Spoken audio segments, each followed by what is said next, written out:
నమస్తే. డి న్యూస్‌కి స్వాగతం. ఈనాటి వార్తల్లోని ముఖ్య అంశాలు.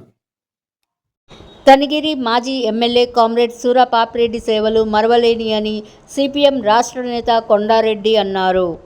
శనివారం సిపిఎం నాయకుడు కనిగిరి మాజీ ఎమ్మెల్యే సూర పాపిరెడ్డి వర్ధంతి సందర్భంగా కనిగిరి సుందరయ్య భవన్లో జరిగిన కార్యక్రమంలో సిపిఎం రాష్ట్ర నాయకులు జీవి కొండారెడ్డి మాట్లాడుతూ, భారత కమ్యూనిస్టు పార్టీ మార్క్సిస్టు సిద్ధాంతాలపై ఆకర్షితులై సూర పాపిరెడ్డి ప్రకాశం జిల్లాలో కమ్యూనిస్టు ఉద్యమాన్ని నడిపిన ఆయన రైతు ఉద్యమంలో కీలక పాత్ర వహించారని ఆయన అన్నారు.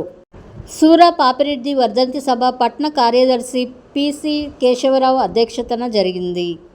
ముందుగా సూర పాపిరెడ్డి, తవనం చంచయ్య, పామిడి కోటయ్య, ఏనుగుల పుల్లయ్య, సిపిఎం నాయకులు, ప్రజా సంఘాల నాయకులు పూలమాలలు వేసి నివాళులు అర్పించారు.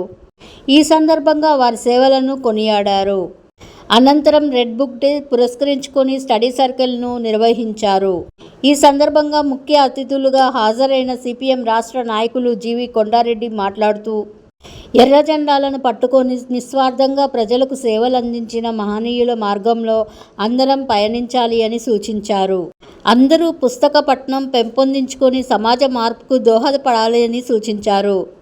ఈ కార్యక్రమంలో సిపిఎం నాయకులు Pilli Tippareddy, R Malakondaiah, P Mahesh, Venkatamma, R Edukondalu, Kasaiah, S Tirupatamma తదితరులు పాల్గొన్నారు.